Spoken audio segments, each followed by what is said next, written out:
আলাইকুম রহমতুল্লাহ বরকাত। সুরা নাম সুরা মুমিনুন, সুরা নাম্বার 23, সেটা মাকিসরা, তার নাম্বার 74, মোট আয়াত হচ্ছে 118, মোট রুকু হচ্ছে 6। আমি প্রথম রুকুর প্রথম নম্বর আয়াত থেকে পড়ি। মুমিনরা একান্তই সফলকাম হয়েছে যারা স্বীয় নামাজে বিনীত নম্র, যারা বাহুল্য কাজ হতে বিরত থাকে, যারা জাকাত দিয়ে থাকে এবং যারা নিজেদের লজ্জাস্থানে রক্ষণাবেক্ষণ করে থাকে। আমি এগুলো একটু বলে নেই। যা মুমিনরা সফল যারা নিজেদের নামাজে বিনয়ী। তো নামাজের সময় দাড়ি নিয়ে খেলা করা মাকরুহ বা নামাজের সময় এদিক ওদিকে ফেরাগুলোর ঠিক নয়, এবং নামাজের প্রতি লক্ষ্য রাখা উচিত, নামাজের কিরাত এবং তার অর্থের দিকে লক্ষ্য রাখা উচিত। এবং যারা বেহুদা কাজকর্ম করে না, চায়ের দোকানে গড্ডা মারে না, ইত্যাদি ইত্যাদি। এবং যারা জাকাত দিয়ে থাকে, যারা নিজেদের লজ্জাস্থান রক্ষণাবেক্ষণ করে।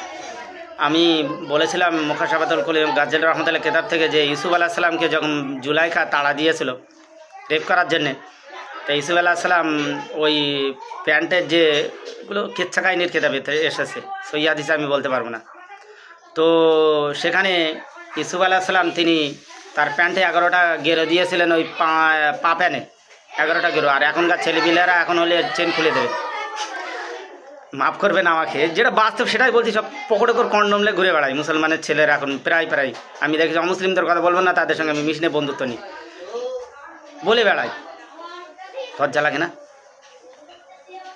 অবশ্যই অবশ্যই লজ্জাস্থানে হেফাজত করা দরকার। আর নবী করিম সাল্লাল্লাহু আলাইহি ওয়াসাল্লাম হাদিস শরীফের ভিতরে বলেছে শয়তান মানুষের 3 জায়গায় থাকে, প্রত্যেক পুরুষের 3 জায়গায়, চোখে, মনে আর ওই ডান্ডায় থাকে পুরুষ অঙ্গে। আর নারীদের 3 জায়গায় থাকে, চোখে, মনে আর ওই প্রসাবের জায়গা, অর্থাৎ সহবাস করার জায়গায় থাকে। কোনো পুরুষ কোনো নারী অস্বীকার করতে পারে না, যে অস্বীকার করে সে মিথ্যাবাদী। তো সেগুলোকে কন্ট্রোল করতে হবে। নবী সাল্লাল্লাহু আলাইহি ওয়াসাল্লাম বলেছেন বৈধ বৈবাহিক সম্পর্কের মাধ্যমে তুমি তোমাদের যৌবনগুলোকে অতিবাহিত করো, কাটাও। ইয়ে দুনিয়া এক দুলহা দুলহান হোম আতে ভে ইন্ডিয়া, এ মেরা India, I love my India. ভারতবর্ষে এক নারী এক পুরুষের বিবাহ দাম্পত্য জীবনের মাধ্যমে আমাদের জীবনযাপন করাই হচ্ছে। এইটা সভ্য সমাজ ইউরোপ আমেরিকার মতন আমরা লিগ টুগেদারে বিশ্বাসী না, পরকীয়ায় বিশ্বাসী না। এটা আমাদের মনে হয় বৈধ যৌন উপভোগ করতে হবে দাম্পত্য জীবনের মাধ্যমে। অবশ্যই এইভাবে আমাদের জীবনযাপন করা উচিত। বিশুদ্ধ পল্লীতে কাটানোর জন্য তোমাকে কুনতুম খায়রুম উম্মাতি উখরিজাত লিন-নাস তোমাকে প্রেরণ করা হয়নি। মানব জাতির কল্যাণের জন্য তোমাকে বের করা হয়েছে। তুমি নিষিদ্ধ পল্লীতে গিয়ে খোঁচা মারার জন্য তোমাকে তৈরি করা হয়নি, গুতা মারার জন্য। মনে রাখো যে মুসলমান, তুমি মুসলমান। ফিরে এসো, ফিরে এসো, ফিরে এসো। একদিন লজ্জিত হবেই। রিসেন্টলি খুব তাড়াতাড়ি আমি দেখছিলাম একটু ফেসবুকে, সানি লিওন তওবা করার দ্বার প্রান্তে ভাবছে যে আমি যদি বড় হই আমার এসব পর্ণ ভিডিওগুলো আমার মেয়েরা, ছেলেরা, জামাইরা, নাতি নাতকুড়া যে কী অবস্থা, এইটা যদি ভাবে অবশ্যই পর্ন ভিডিও করা তো দূরের কথা, যারা ওই কাপড় খুলে ইউটিউব ফেসবুকে যারা শর্ট ভিডিও বা আপনার টিকটক করে বেড়াচ্ছে, এদের ঘুম উড়ে যাবে। মনিটাইজার হওয়া, তাড়াতাড়ি পয়সা ডলার ইনকাম করা, ঘুম ছুটে দেবে। আমরা মেহনত করে মনিটাইজার ডলার হওয়া তো দূরের কথা, ঘাম ছুটিয়ে যায়। আমাদের কোনো হয় না, মেহনতের ফল পায় না সহজে তাড়াতাড়ি। আর তাদের তাড়াতাড়ি ভিউয়ার ভাব নেওয়ার জন্য তারা জানে যে এই পন্থা অবলম্বন করলে এই তাড়াতাড়ি ভিউয়ার ভাব করো, বুঝতে পারবা, বুঝতে চাচ্ছি ভেলা হলি। তবে নিজেদের স্ত্রী বা অধিকারে দাদাসীদের বেলা স্বতন্ত্র কথা, এদের নিন্দিত হবে না। নিজেদের স্ত্রী বিবাহ করা স্ত্রী ছাড়া তাদের কোথাও যৌন সম্ভোগ করা যাবে না। বিবাহিত স্ত্রী 1 বা 2 বা তার অধিক 4-এর নিম্নে এরকম তাদের দ্বারাই যদি যৌন সহবাস করে এতে কোনো দোষ হবে না। আর কেউ এদের ব্যতীত অন্যকে কামনা করলে সে সীমালঙ্ঘনকারী, মানে 4-এর বেশি যারা বিবাহ করে সীমালঙ্ঘনকারী, এবং যার 1-এর স্ত্রী আছে, স্ত্রী পৌঁছে দিতে পারছে, দ্বিতীয় যদি সে এরকম করে সে সীমালঙ্ঘনকারী হবে। 2টো বউ আছে, তার আর দরকার নেই, দেখা যাচ্ছে। অবশ্যই অবশ্যই সে যদি বেশি কামনা করে সে সীমালঙ্ঘনকারী হবে। দেখুন অনেক পুরুষ আছে সেক্সি, অনেক মহিলা আছে সেক্সি।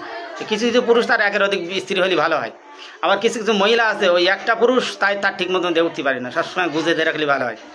তো অবশ্যই মনে রাখো যে এই চাহিদার প্রতি লক্ষ্য রেখে নারী পুরুষ, পুরুষ নারী যখনই তারা এগিয়ে চলবে, নারী পুরুষ, পুরুষ নারী দাম্পত্য জীবনে তবেই হবে সুখের সংসার। নাহলে বলবো বিয়ে করে সুখ হলো না, প্রেম করে বিয়ে করলাম তাও সুখ হলো না। আরে তুমি তো কাজ মারতে পারো না ঠিক মতন, তোমার তো মেশিন ঠিক মতন লড়তে পারে না, তুই কী করে হবে? খাটকা বানতে না পারলে হয় নাকি দাম্পত্য জীবনে সুখ আসে? তুমি আগে 1 মাসের মতো লেখপে ফেঁকপে একবার হাতির গলায় ঘন্টা ঝুলিয়ে বসে রয়েছো। অবশ্যই আগে যেমন দাদা দাদিদের, নানা নানিদের নিয়ে যেত, দেখি মেয়েটা আমার বেশ হবে তো। দাদা দাদিরা তারা বয়স্ক, তারা অনেক ওই ফল খেয়ে খেয়ে খেয়ে আজ পেকে রয়েছে, তারা বলতে হ্যাঁ ঠিক আছে, এটা ঠিক আছে, তবে ওটা যাস না, ও তোর ছাড়া বয়স বেশি, বাবা হাতির মতন চেয়ার ও হবে না তোর, বলে দিত। আর এখন বলি বাবা রে, বউ ছাড়া ছেঁদা ছোটো, ঘরে এনে বসে কদিন পরে বিচার সালিশ না বল ঘর করবো না, কেন এসব কেন? হ্যাঁ, অবশ্যই অবশ্যই লক্ষ্য রাখা উচিত। দাম্পত্য জীবন হচ্ছে সমধুর জীবন, সেটাকে নির্বাচন করতে হবে নারী পুরুষ, পুরুষ নারী, বয়সের দিকে লক্ষ্য হতে হবে, কুফুর দিকে লক্ষ্য এবং যৌন চাহিদার প্রতি লক্ষ্য রেখে দুজনের অবশ্যই এক হাত হতে হবে, দুই হাতকে, তবেই সুখ আসবে না, একদম সুখ আসবে না, ডিভোর্সের পরিমাণ বাড়বে। তাহলে হ্যাঁ, ফিরে আসি পূর্বে। আর আল্লাহ বলছেন আর যারা আপন নামাজে যত্নশীল, নামাজ পড়তে হবে এবং তারাই হবে উত্তরাধিক। উত্তরাধিক বলতে এখানে অধিকারে জান্নাতুল ফিরদাউসের স্থায়ী বাসিন্দা হবে। আলহামদুলিল্লাহ সুম্মা আলহামদুলিল্লাহ, অনেকগুলো কাজ করতে হবে। এখানে আমি কিছুটা আমি হিন্টস দিলাম বা বর্ণনা দিলাম।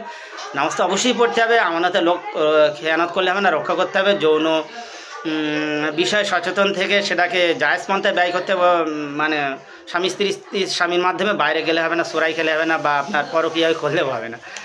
তো এই মর্মে অবশ্যই লক্ষ্য রাখা উচিত। আর যৌন চাহিদাকে অবশ্যই অবশ্যই অগ্রাধিকার দিতে হবে, সেটা বৈধ বা জায়েজভাবে, স্বামী স্ত্রী স্বামীর মাঝে। এর বাইরে যখনই যাবে সেটা জাহান্নামের আগুন ছাড়া কিছু না, আল্লাহই বলেছেন, তো আল্লাহ রসুল।